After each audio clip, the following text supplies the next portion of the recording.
Secretaría de Prensa de la Presidencia de la República. Para dar detalles sobre este sistema de fotomultas, actualícenos por favor, la medida se hará vigente, cuál va a ser toda, digamos, la socialización que se terminó y la vigencia que ya están ustedes anunciando. Sí, nosotros hemos estado haciendo pruebas todos estos días. De hecho, este fin de semana hicimos pruebas y hemos identificado 1.200 conductores por sentido en el Boulevard Monseñor Romero que están conduciendo arriba de los 90 kilómetros por hora. Eso de alguna manera pues nos alertó, es decir, tenemos en el día 2.400 infractores de tránsito, ¿verdad? Con una multa en promedio de $150, lo cual es preocupante y nos dice mucho de las causales por las cuales se dan accidentes en carretera. Ahora bien, nosotros no queremos llegar y poner las 2.400 multas. Por eso incluso habíamos pensado comenzar este día, pero hoy dimos el anuncio de que a partir del día jueves, a las 0 horas, es decir, el jueves 9 de enero, a las 0 horas, vamos a empezar ya con el proyecto de fotomulta y lo vamos a iniciar en el Boulevard Monseñor Romero. ¿Por qué dimos estos días? Porque sabemos que si informamos a la población, así como lo estamos haciendo en este momento a través de la radio y de las plataformas de redes sociales, al informar a la población, podemos garantizar que se reduzcan esa cantidad de infractores. Es decir, nosotros no queremos llegar y poner multas. Hay personas que dicen, no, es que el gobierno lo que quiere es recaudar recursos. Realmente no, realmente lo que queremos es que no se cometan infracciones, ¿verdad? Y si no se cometen infracciones, pues entonces se reducen los accidentes y al reducir accidentes, pues menos lesionados y menos muertos. Entonces, eso es lo que realmente queremos de fondo.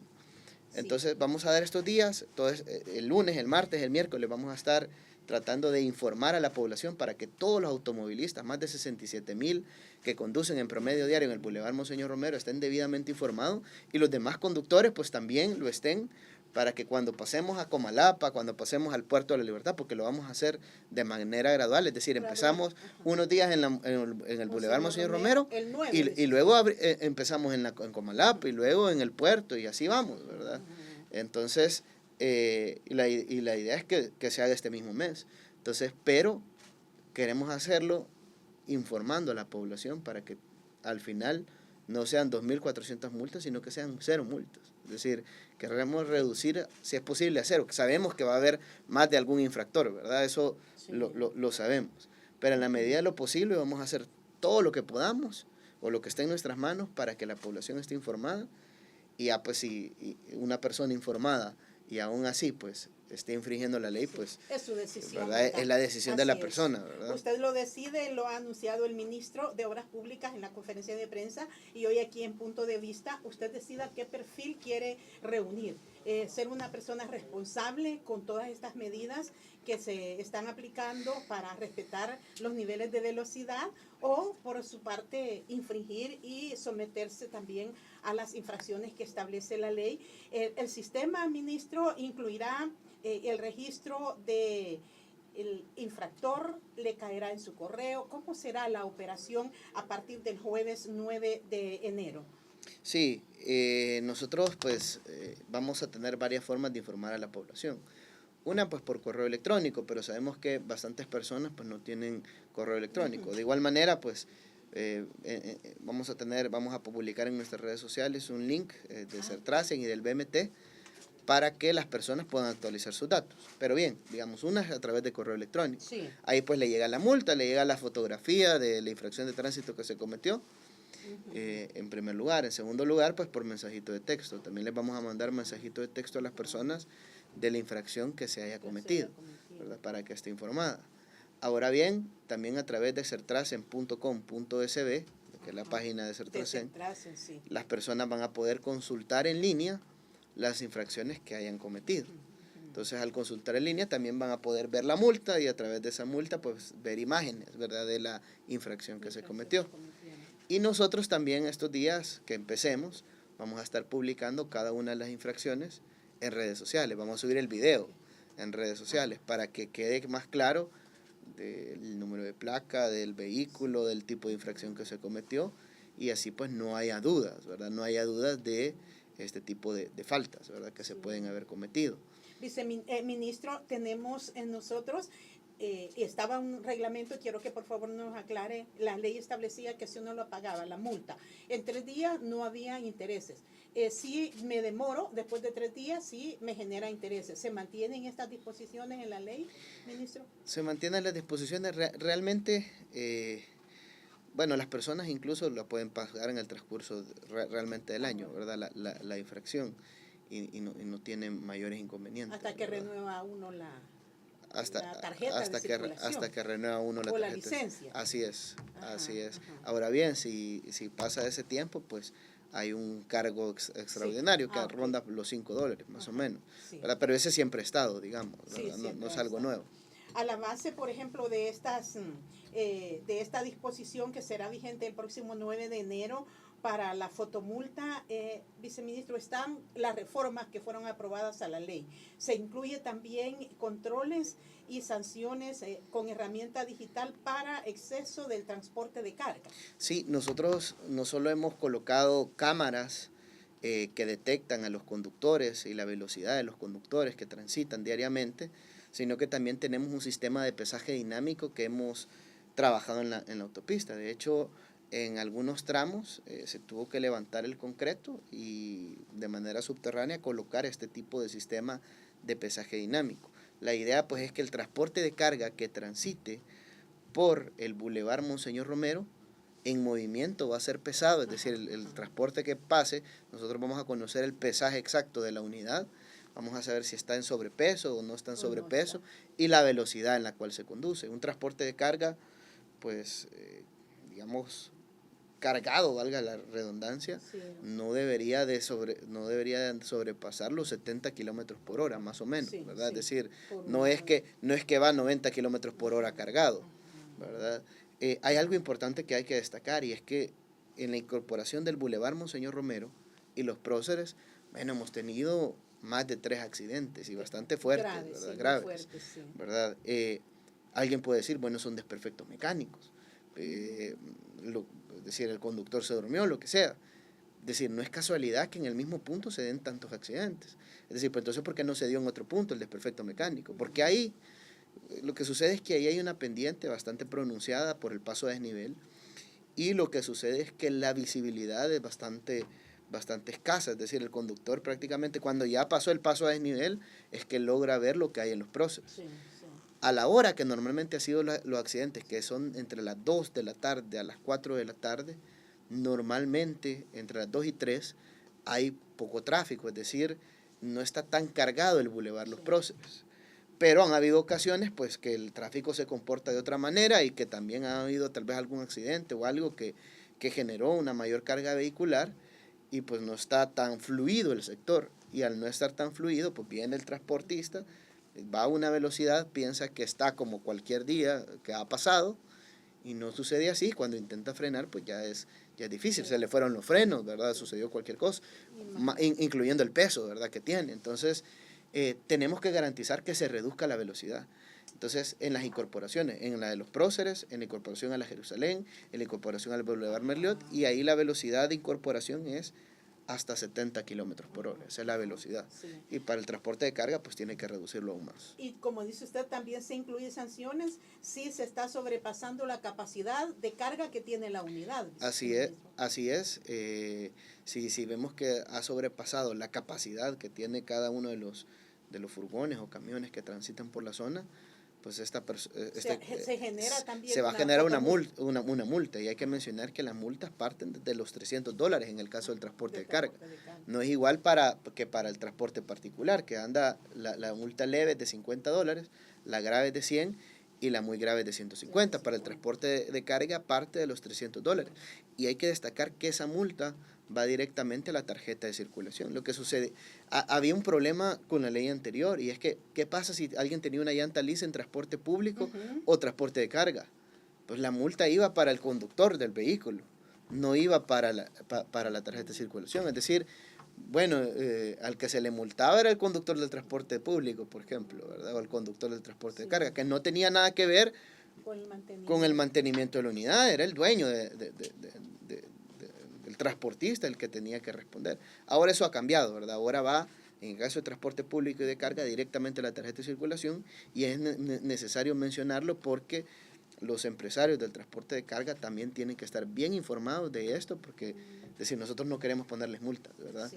Pero si nos toca ponerles infracciones porque están al final excediendo las medidas de ley, pues bueno, lo vamos a tener que hacer, todo y cuando pues estas medidas siempre garanticen que los salvadoreños cada vez estén más seguros en las carreteras. Sí. Y prueba de ello, de un buen resultado de las leyes, es que desde que se aprobaron las reformas de ley, hemos tenido reducciones en todos los indicadores de accidentes. Ajá. Y en este año, por ejemplo, el 1 de enero tuvimos menos accidentes con respecto al año pasado. El 2 de enero también, el 3 de enero también, el 4 de enero también, el 5 de enero que fue ayer también. Es decir, todos los días, los primeros 5 días de enero, hemos tenido reducción en accidentes viales en carretera. Sí. Eso realmente es sumamente positivo para los salvadoreños, ¿verdad? ¿Por qué? Porque esto va a garantizar de alguna manera que pues la ley ya está garantizando que se reduzcan los fallecidos en carretera. Solo por decirte, llevamos 69 accidentes menos con respecto al año pasado, lo cual equivale a un 27% menos. Es decir, hoy tenemos más vehículos circulando en las carreteras, pero tenemos menos accidentes. Es decir, incluso si lo comparamos con respecto al año 2019, tenemos una reducción de más de un 30% de accidentes con respecto al año 2019. Y el año 2019 teníamos 1.2 millones de vehículos y ahora tenemos 1.8 millones de vehículos. Es decir, tenemos casi, lo que pasa es que, digamos, es 1 punto y fracción, ¿verdad? Pero casi que 600,000 vehículos más y menos accidentes con respecto a 2019. Entonces, eso es positivo, ¿verdad? Eso es totalmente positivo.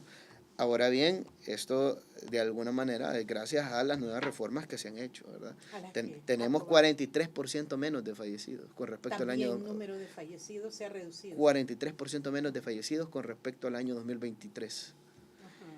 Y 25%. ¿Al 2023 o 2024, ministro? Perdón, 2024. Perdón, 2024, sí, 2024, porque estamos ya en 2025. Sí, que nosotros sentimos que estamos todavía en 2024. Sí. Ahora, hubo toda una etapa de socialización, ministro. ¿Cree que ha dado resultado también esta socialización de la reforma a nivel de crear cultura y educación vial? Yo creo que está dando resultados, falta socializarlo aún más, ¿verdad? Uno a veces da una conferencia de prensa, va a un lugar y pues uno a veces cree que todo el mundo lo escuchó, ¿verdad? Y realmente no es así, ¿verdad? Hay que comunicar aún más. Vamos a seguir con este proceso, ¿verdad? Es decir, hemos ido a bares, hemos ido a discotecas a entregar volantes incluso en los aeropuertos. Hemos estado entregando en el Aeropuerto Internacional de Salvador a todos los turistas, porque es decir, un turista viene a nuestro país y tiene que someterse a las leyes nacionales, ¿verdad? Es decir, no puede desconocer de las leyes del país. Entonces, decir, si es detectado bajo los efectos del alcohol, pues va a ser detenido. Se le va a aplicar una infracción de $150. En el caso tal vez de un extranjero, bueno, no le podemos suspender la licencia por un año, pero al menos cuando venga nuevamente al territorio nacional, pues no, decir, su licencia no va a contar, ¿verdad? Diferente a otra persona que pues viene con una licencia de Guatemala, por ejemplo, y no tiene problemas con circular en el país. Esa persona que haya sido sancionada, pues cuando quiera entrar, no va a poder manejar, ¿verdad? Y si maneja, pues le vamos a decomisar el vehículo. Y en el caso del transporte de carga, sí, ahí incluye, porque hay centroamericanos, panameños manejando con transporte de carga. Con transporte de carga, pero no puede conducir bajo los efectos del alcohol. Si conducen bajo los efectos del alcohol, internamente, pues es como que suspendamos esa licencia interna por un año. Es decir, a pesar que porte la licencia que viene de Guatemala o que viene de otro país de Centroamérica, pero si fue sancionado una vez bajo los efectos del alcohol, pues esa licencia, al menos en El Salvador, no cuenta por un año. Sí. Además, las reformas incluyen también disposiciones más severas en el caso que en un accidente de tránsito haya personas fallecidas responsables. Aquí se endurecen también los años de cárcel, ministro. Sí, en el caso que tengamos una persona fallecida, pues una persona de un vehículo particular. Puede pasar hasta 10 años en la cárcel. Ajá. Y de un transporte de carga o transporte público, pues puede pasar hasta 15 años en la cárcel. Ajá. Eso va a depender de acuerdo al juez, la pena que se le coloque, pero en caso de vehículo particular hasta 10 años y en el caso de transporte público de carga hasta 15 años. Antes pues era algo que se podía conciliar, ahora pues esto se cataloga como un delito con el nombre de homicidio culposo.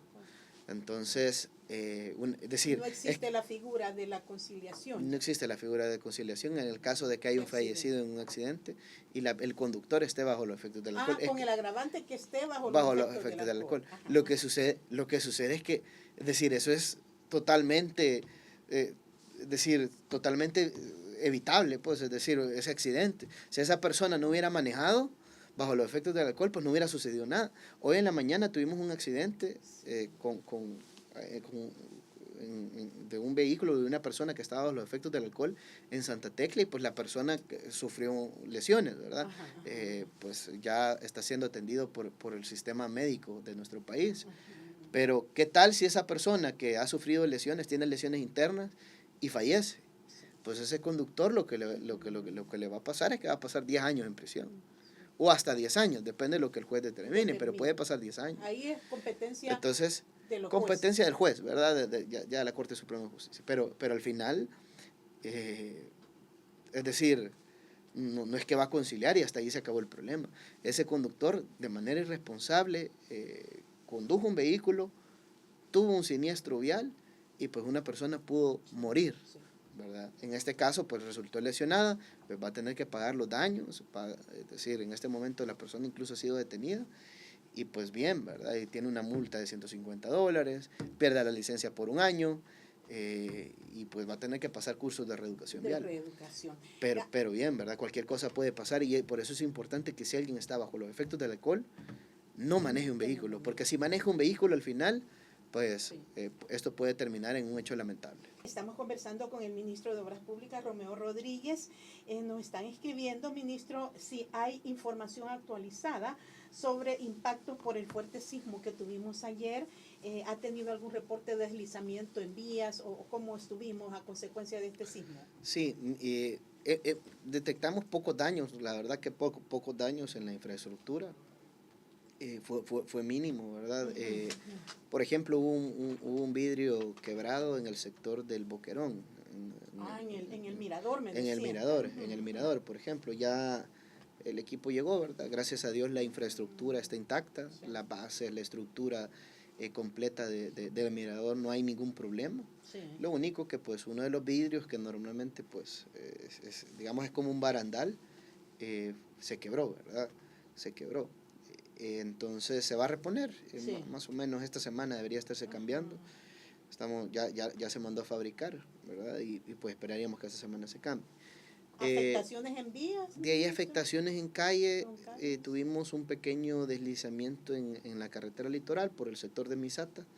Hubieron unas pequeñas rocas que cayeron en el hombro de la autopista y pues se removieron. De ahí, pues bueno, tuvimos en el volcán Chaparrastique y en el volcán Chichontepec, en San Vicente, por ejemplo, que hubo pequeños derrumbes, ¿verdad? En el volcán. De ahí, pues habían unas imágenes que estaban circulando en redes sociales del cauce, del cauce del río Las Cañas y del cauce del río Chahuite. Sí. Eran imágenes donde se veía, bueno, creo que la tomaron desde el volcán de San Salvador, desde el Boquerón, o lo han de haber tomado desde Planes de Renderos, o desde el Cerro San Jacinto, de cualquier lugar, pero lo tomaron desde un punto, y pues ahí se veía como, parecía que todo se estaba derrumbando, una cosa así, en videos y en fotos, y se veía como, digamos, como el polvo, ¿verdad? Que se levantaba. Pero lo que sucede es que en el cauce del río Las Cañas y en el cauce del río El Chahuite, pues ahí hay taludes de 90 metros de altura y de 60, de 40. Pero esa es pura tierra blanca, ¿verdad? Y parte de ceniza volcánica. Entonces, bueno, con la misma agua en el tiempo, en los inviernos, pues vemos los derrumbes.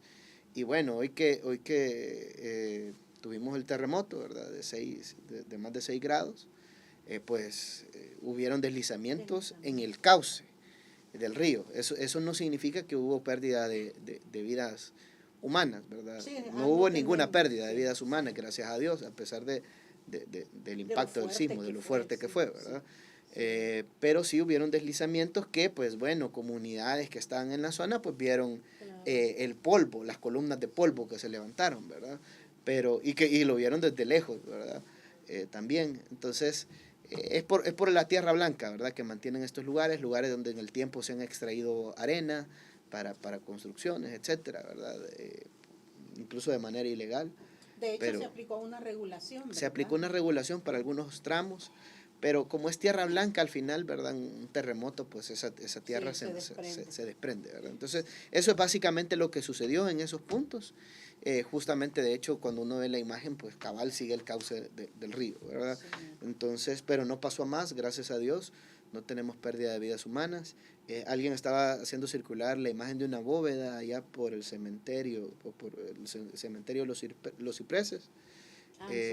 Y casi que querían decir que era una obra que nosotros hemos hecho. Primero, que no es una obra que nosotros hicimos, sino que es una obra antigua. Y segundo, pues digamos, no el daño de hecho es una grada, una losa que hay ahí. Esa losa está dañada, no es desde ahorita, ¿verdad? Sino que incluso desde antes de 2019.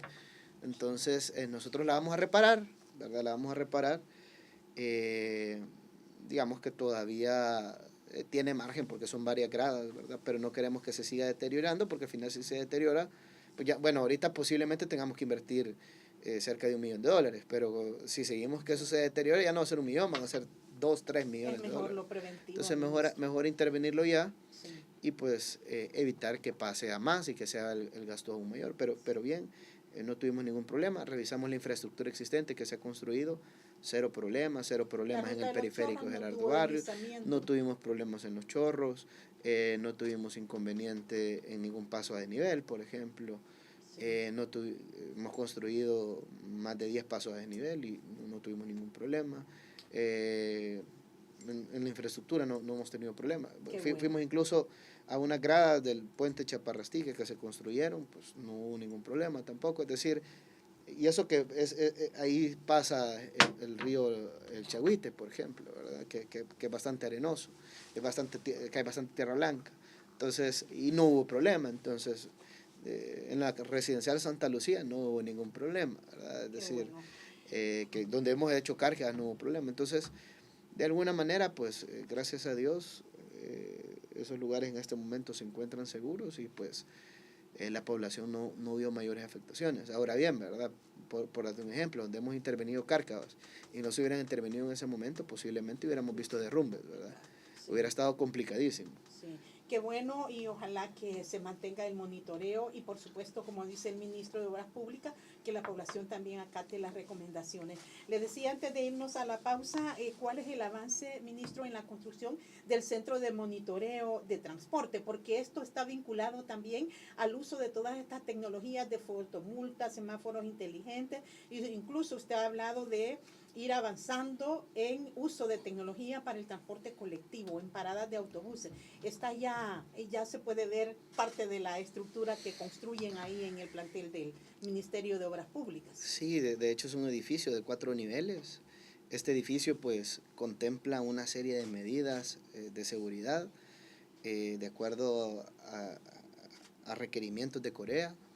Lo que sucede es que Corea nos está donando un centro de monitoreo para transporte público con un monto de más de $6 millones. Son fondos no reembolsables, es donación, ¿verdad? Sí. Entonces, ¿qué es lo que estamos haciendo ahí? Pues bueno, un nivel nos va a servir para el centro de monitoreo de transporte público. Otro nivel nos va a servir para el control de tráfico, semáforos inteligentes y sistema de fotomulta. Y otro nivel nos va a servir para el centro de emergencias del Ministerio de Obras Públicas. ¿A qué me refiero con esto? Bueno, nosotros tenemos emergencias por lluvias, por desastres naturales, etcétera. Entre el MOB, Fovial, BMT, pues tenemos que hacer varias cosas para poderlos intervenir. Nos coordinamos con las instituciones de protección civil. Nosotros lideramos el Comité Técnico de Infraestructura y Servicios Básicos. Es decir, nosotros coordinamos, por ejemplo, con la CIGET y con las empresas de telefonía, coordinamos con CEL y con las empresas de electricidad, etcétera, cuando tenemos un poste caído o algún inconveniente en alguna autopista. Entonces, hacemos las coordinaciones necesarias para poder atender cualquier emergencia que se da. Y normalmente uno dice, bueno, las emergencias se dan siempre solo en invierno, pero realmente no, se pueden dar en cualquier momento. Es decir, tuvimos ayer un terremoto, ¿verdad? Por ejemplo, un sismo. si esto hubiera pasado más, pues bueno, hubiéramos generado daños y hubiera tenido que ir a reparar todos esos daños. Es más, incluso la misma infraestructura existente, nosotros estamos llegando y la estamos yendo a revisar, ¿verdad? Que la infraestructura esté bien. ¿Por qué? Porque después de un sismo, pues pueden generarse, si bien es cierto, bueno, no se derrumbó algo, pero bueno, hay que ir a revisar si hay daños, ¿verdad? Hay que evaluar daños, ¿verdad? O las condiciones en las cuales se encuentran, las zonas que son más vulnerables. Entonces, eso es importante. Ahí, para eso va a servir este nivel del centro de emergencia. Para eso va a servir este centro de emergencia, ¿verdad? Para todo eso, para el tráfico, para el transporte público, etcétera. Entonces, es bastante integral, ¿verdad? Porque se van a ver varios temas. Y lo importante es poder tomar acciones de inmediato ante las problemáticas que tienen los ciudadanos. Es decir, se cayó un poste y no pueden transitar los vehículos, hay que atender eso, ¿verdad? Sí. De manera inmediata. O cualquier inconveniente que se llegue a dar, ¿verdad? Entonces, bien, lo importante es que vamos avanzando como país. Hay personas que, bueno, un centro de monitoreo lo van a ver como, ¿por qué construyeron eso? Es para el MOP, quizás. Realmente no son mis oficinas. De hecho, yo sigo en la oficina, en la misma que he estado de 2019, sin arreglar nada. Pero no son oficinas del ministro ni oficinas de los directores, al contrario. Esas son instalaciones que se van a tener para monitorear el tráfico, para garantizar el transporte público que mejore, ¿verdad? Que eso es sumamente importante. Vamos a tener tecnología en paradas de buses también. Y desde ahí se va a estar monitoreando todo eso, ¿verdad? Es decir, los semáforos, por ejemplo, inteligentes. Bueno, garantizar que funcionen de manera correcta, ¿verdad? O el tráfico, bueno, tenemos problemas en el Luceiro, bueno, ¿qué vamos a hacer para intervenirlo ahorita con gestores de tráfico? Posiblemente hay que hacer un túnel en la zona, un paso multinivel. Bueno, lo vamos a hacer, pero mientras tanto, pues hay que hacer algo mientras se construye. Y para eso, para tomar esta decisión de infraestructura, se requiere tener información también sobre los niveles de circulación y toda esta información que es básica, ministro. En cuanto a aplicar tecnología para el transporte colectivo, para el transporte público, ya se ha comenzado también a socializar las iniciativas. Sí, con respecto al tema de transporte público, pues hemos estado hablando con los empresarios. Es más, nosotros tenemos casi 1000 empresarios en el área metropolitana de San Salvador. Y ellos mismos han dicho, miren, nos vamos a asociar en 4 empresas, en 4 sectores.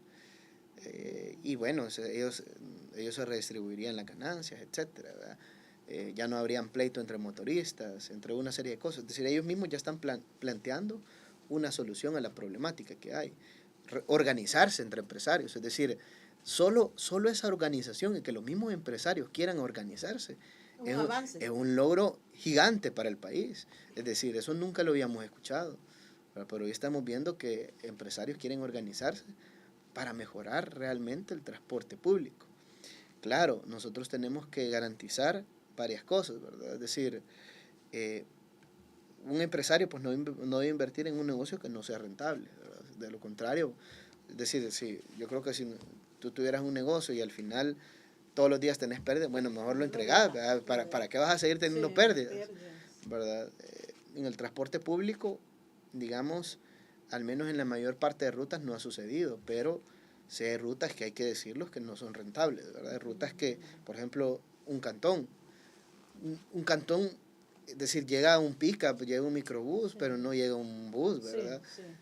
No en todos, al menos.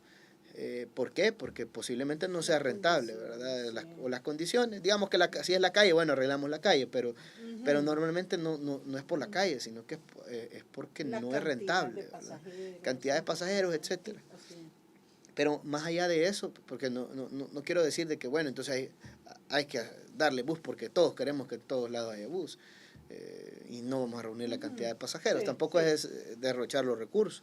El punto es que posiblemente se van en pick-up y se van en la cama del pick-up, ¿verdad? Lo cual representa un riesgo enorme para el traslado de pasajeros. Entonces debería de ser en un microbús o en un bus, ¿verdad? En un medio de transporte que reúna las condiciones mínimas para traslado de pasajeros y que esté autorizado. Pero para esto, pues bueno, en la ruta que no sea rentable, esa ruta hay que subsidiar.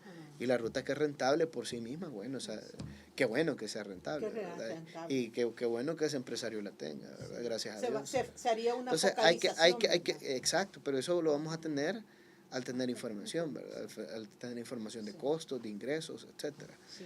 Para 2025, ministro, ¿cuáles son los proyectos fuertes con los que va a trabajar desde su área? Sí, bueno, vamos a empezar con el mercado de Santa Ana, mercado de San Miguel. Estos ya salieron a licitación, se entregaron ofertas en diciembre. Nosotros el 17 de diciembre le mandamos al Banco Mundial ya las ofertas para que ellos nos aprueben. Lo que pasa es que el proceso del banco implica abrir 2 sobres. Un sobre, que es la parte técnica, legal, financiera de la empresa, y otro sobre que es la oferta económica del proyecto. Entonces, el mecanismo de evaluación del banco es, si primero se evalúa lo técnico, financiero, legal de la empresa, y si la empresa cumple con todos los requerimientos del banco, pasa a la otra etapa. La otra etapa es abrir el sobre económico, pero ahí es muerte súbita, ¿verdad? El menor precio es el que gana, porque ya pasó la primera etapa, es decir, ya es una empresa que con su oferta cumplía técnicamente, legalmente, financieramente, ya está clasificada, ya solo el precio. Entonces, a esa parte vamos ahorita. Pero estamos esperando la no objeción del banco, es decir, la aprobación del banco.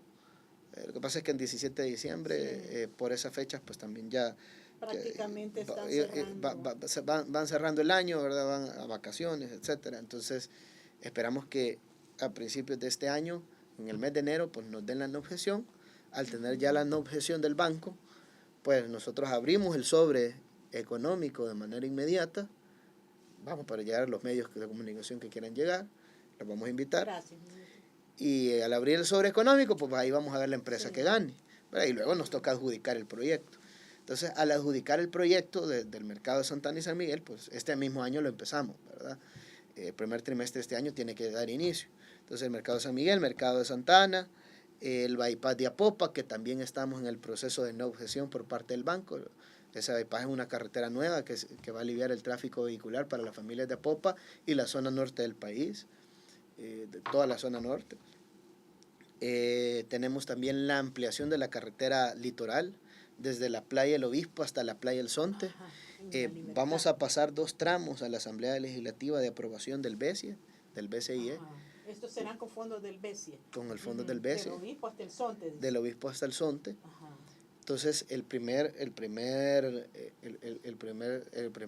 tramo que vamos a enviar al banco es una aprobación que ya el BCIE nos hizo el año pasado de $110 millones más o menos. Ese proyecto incluye un paso a desnivel en el kilo 5. En el kilo 5 se forman colas hasta de 4 kilómetros. En enero se va a pasar, es decir, este mes se va a pasar a la asamblea.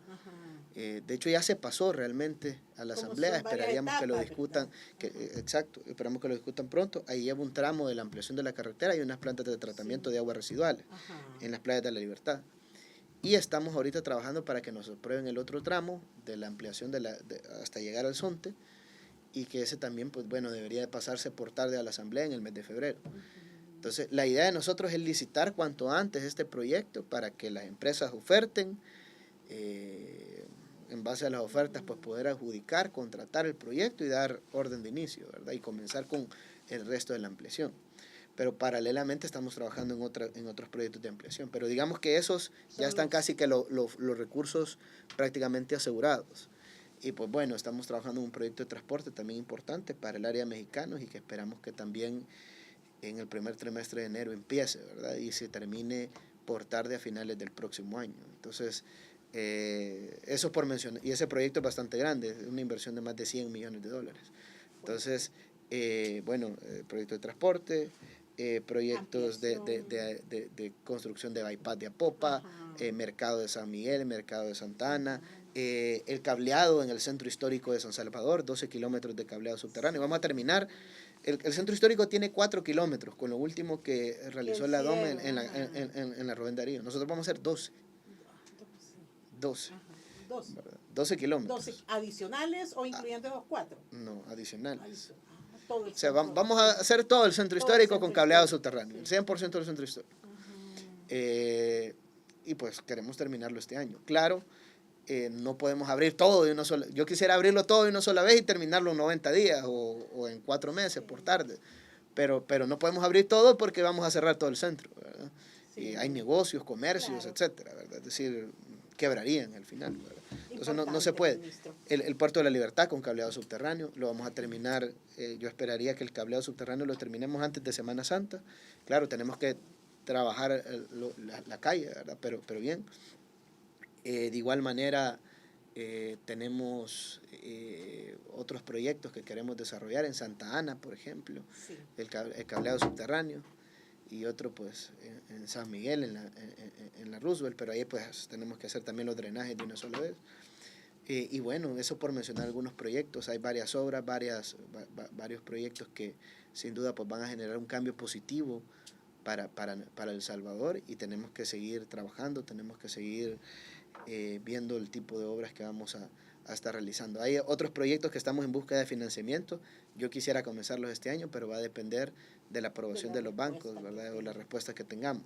Pero gracias, sí hay muchas obras, ¿verdad? Gracias, ministro, por todos estos anuncios. Nos escriben también desde el oriente del país. Dice, dígale al ministro de Obras Públicas que no se olvide de lo que dijo el presidente Nayib Bukele, que van a mejorar la carretera panamericana.